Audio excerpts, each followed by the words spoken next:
అలా అని కూడా కాదు. To be honest, I didn't speak to lot of people actually during that writer, director, producer, assistant director, hierarchy అందరూ ఉంటాయి. We all use to work together, we all use to work very. So అయితే చాలా మంది డబ్బు మనుషులు లేకపోతే నీకు craze ఏం చేయలేదు.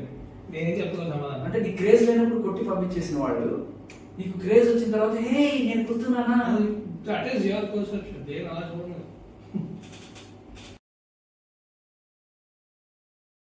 Film for 1.5 years after that. Right. Once I was completely free. After I started talking to people. So అప్పుడు ఇవాళ రాత్రం అందరికి తెలియదు కదా, అది ఇప్పటికీ తెలియదు. అప్పుడు నాకు తెలియదు.